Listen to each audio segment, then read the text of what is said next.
Hi there, my name is Dr. Obinna Azonobi. I'm a serial real estate entrepreneur, an author, and a nation builder. I want to officially welcome you to my podcast, the Obinna Azonobi Show. On this platform, I'm going to be sharing knowledge, insight about real estate, personal and business success. And I know it's going to be very educating, entertaining, and engaging. In this maiden edition, I'm going to be sharing a lot about myself. I'm going to be answering questions a lot of you don't know about me. So I want you to sit tight and get to know me more as I get to know you guys out there.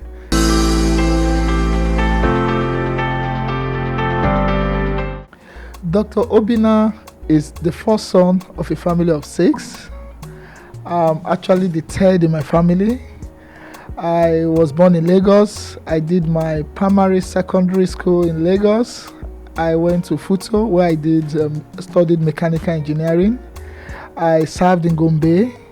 I've played in various industries from manufacturing to engineering, and today I'm in real estate. I'm married with 4 beautiful kids and a beautiful wife.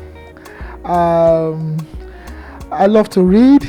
I love to engage people. I love to be part of problem-solving platforms. I'm a member of various associations and unions, from Rotary to Island All Stars to my community town development union. So I'm a people's person. I love to read a lot. I love to motivate people. I love food, but I'm not a foodie. I'm a real estate developer. I'm an author, and I'm into community development.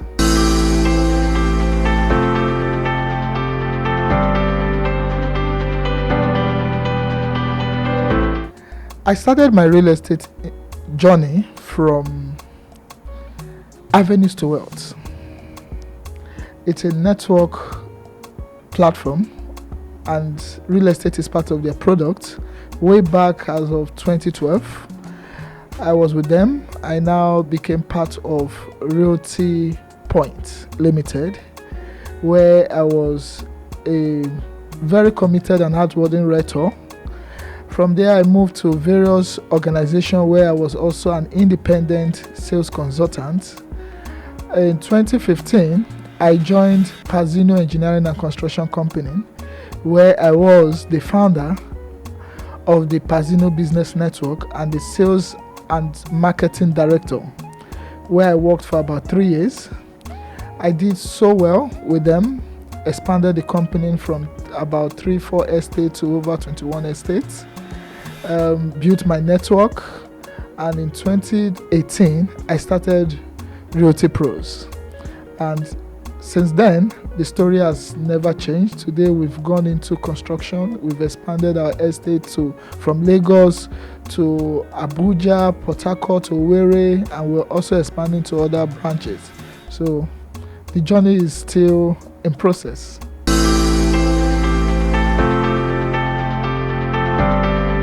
Today, I can boast of helping over 100 consultants start up their business in real estate, and a lot of them are doing so well today. So I can attribute my success to helping people succeed in real estate.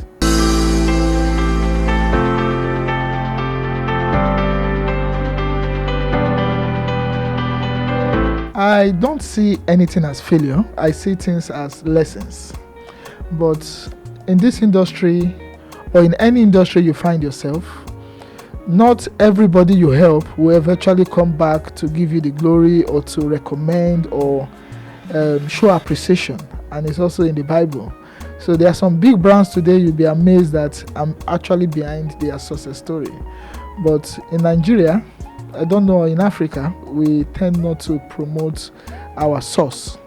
So, but in Realty Pros, I always keep promoting my source, people that have added value to me. And for me, it's a learning process. It's not a failure.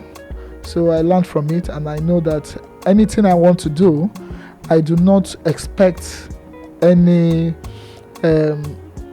feedback or appreciation. I just do what I feel is right to do, and that has kept me going.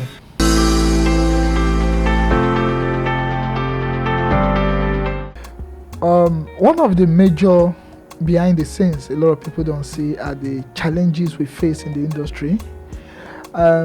In real estate today, a lot of people go through omodile to acquire properties. We also go through individuals and companies. Now, investors do not see the challenges and the battles we go through with some of these indigenous landowners. At times you can buy a property and you're buying from the wrong person or the person that does not have the right to sell.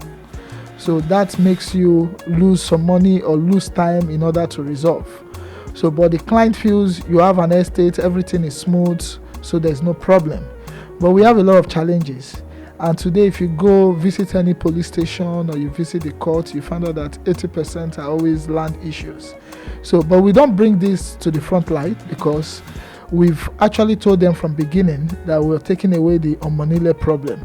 And when we tell them that, they feel that there is no omonile problem. But there's always a omonile problem. Even if your land has CFO, you can still have a omonile problem.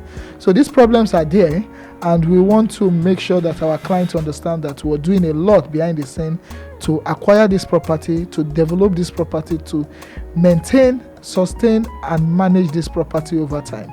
So they should give applause and appreciations to every real estate developer out there that as they've invested through and they've never had issues, because issues are always there, but we always make sure that we resolve them.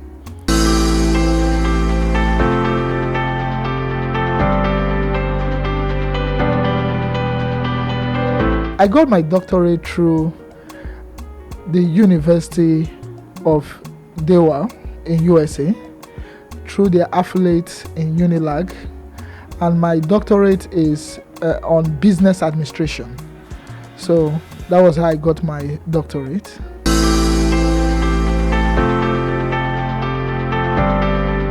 One of my greatest strengths in entrepreneurship is my ability to think big and to expect challenges before they come to play.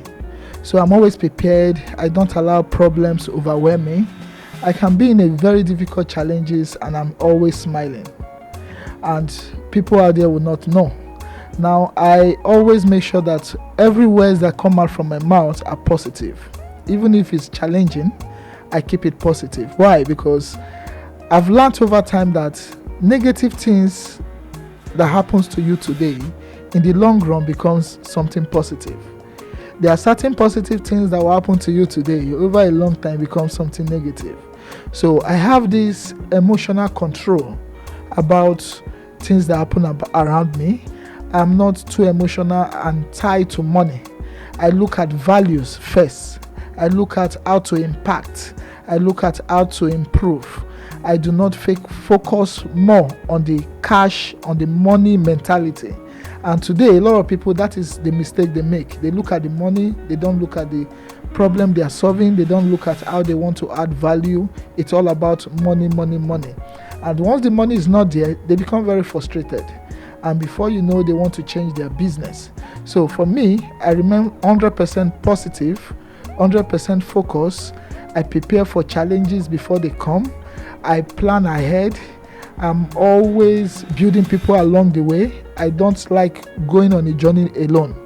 So in all my experience in entrepreneurship, I can tell you that I've built people all along in every industry I've played over my lifetime as an entrepreneur. So that is what has kept me going as an entrepreneur. Okay, I didn't get all the support I needed. I found out that why we go into business is because we want to make money. I worked as a freelance to raise money. But one person I would always hold high gratitude to is my mom. While I was growing up, all the trainings I went for, all the little businesses I started at the early stage, she was ready to give me hard-earned money to take such risk. And the truth is that I wasted almost all of them. In fact, I wasted all. but I acquired a lot of information. Now in business, those I expected that will help me grow, they all disappointed me. The millionaires, the billionaires I knew never came to my rescue. They all gave you one story or the other. At the end of the day, none of them. So I now focused all my energy to God, and I take all my problems to God, and I work hard. If I need money, I look for services or product to sell to make money. So I never depend on somebody. I never depend on one rich man out there or one politician or one banker. No, I've always been a salesperson. So I focus on rather what can I engage myself in to raise funds in order to meet my entrepreneurship journey, in order to achieve my set out goals. And that has always been my way of achieving success all this while. So I believe anybody going out there to want to start as an entrepreneur, build your sales skills, and you would never depend on anybody.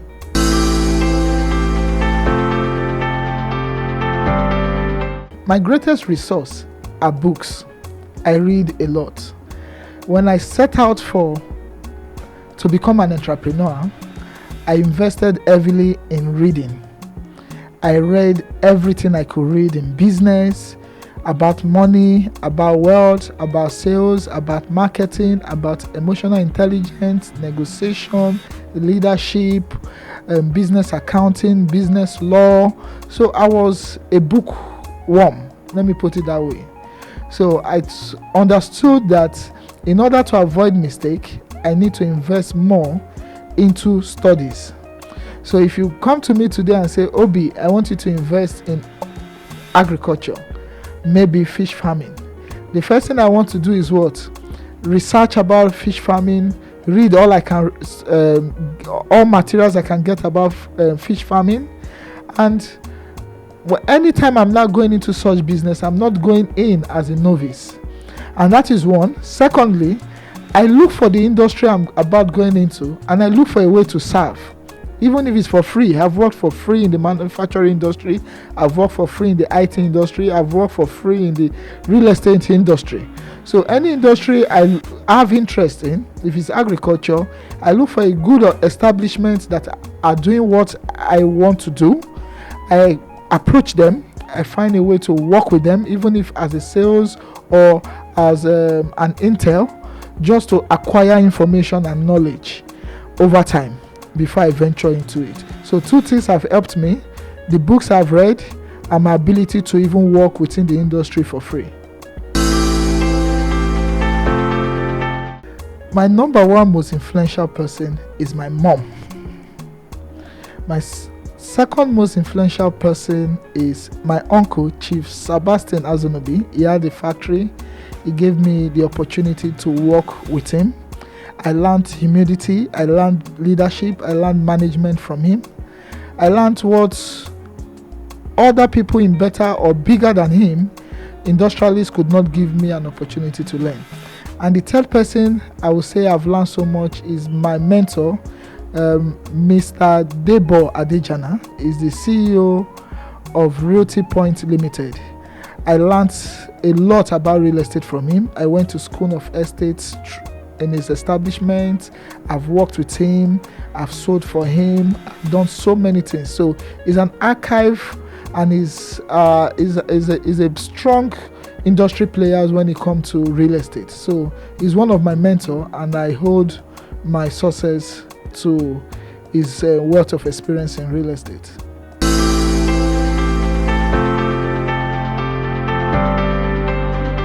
One myth about real estate I want everyone to debug is real estate is fraud. Real estate is no fraud. It is who you're dealing with that is a fraud. Everything you see around you, the buildings, the lands, the road, the shopping malls, the hotel, everything you see on earth is real estate. So as far as you're seeing an hotel, somebody is making money out of it. As far as you're seeing an apartment, a building, somebody is making money out of it. So somebody did something right. But today, a lot of people have this myth that no, real estate is scam. Real estate is no scam. If you do the due diligence, you work with the right establishment, I'm telling you, you would love real estate because it's the best industry today on earth. Real estate in Nigeria is yet to be tapped. We're still doing or constructing the norm. I visited Dubai, I visited some countries, and I found out that real estate has gone to another level. And today, one of the greatest challenges we face in the industry is policies, unstable policies.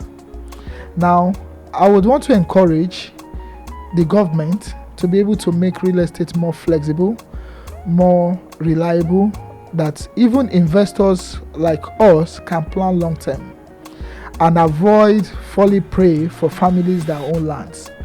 Now, one of my advice to even the government is the government should be able to register families to the lands they own even before investors come in.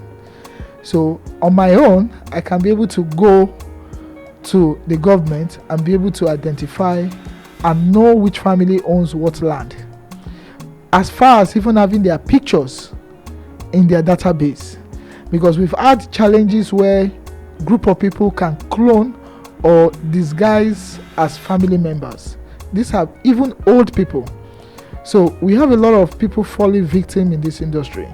So I want government to think ahead, to plan ahead, to checkmate high cost of building materials by what? Making importation clearance fee less for most of the materials they import, by also providing power for manufacturers, because today cement is skyrocketing, iron is very expensive, POP cement is so expensive, everything about real estate today is very expensive. So it's making the cost of buildings more expensive. So for you to be able to buy a property today, you must spend so much. So government should come in to do the needful, help us pave the way. Where they need to come in on time, they should come in on time. And why I said the industry is still very untapped. Everybody is still in Lagos. Go down the east, go to the middle belt, go to the north. You see vast land that are yet to be untapped. They are yet to be tapped. So I want to encourage the government to plan with the developers to create a better real estate future for the country. I believe everything I went through in life brought me to where I am today. But if there's something I want to do differently is what? I wish I started real estate earlier. Because the best time to buy land is 25 years ago. And the second best opportunity or the best time to buy property is now. So I wish most of the properties I've bought them 25 years ago. My advice to you out there, are you a banker? Are you into oil and gas? No matter the industry you play in, do real estate. Why? You're living somewhere. You're paying rent. That's means you're paying your landlord. And I believe if you make money in your industry, the first thing you want to do is what? Provide shelter. You want to own a house. So why wait till you make money before you start buying a house? Coming into real estate on time can give you leverage to know how to acquire properties on time, to know how to come into deals even without paying a dime. So I want to encourage everybody out there, take real estate serious even as a side also, because in real estate, information is money. Your ability to just link buyer A to seller B can help you make millions. So why wait? Why allow information pass you by? Your colleagues in the office are buying properties. Your neighbors are buying properties. But you're losing out in the commission that you're supposed to have earned from. So everybody, one way or the other, are into real estate. It's either you're paying or you're making money. So I want you to, as far as you're spending money in real estate, which everybody is, as far as you're paying rent somewhere, you're already in the industry. So, but start thinking on how you want to start earning. So I encourage you, come into real estate either as a developer or as a rental, and you make so much money and you'll be happy you did.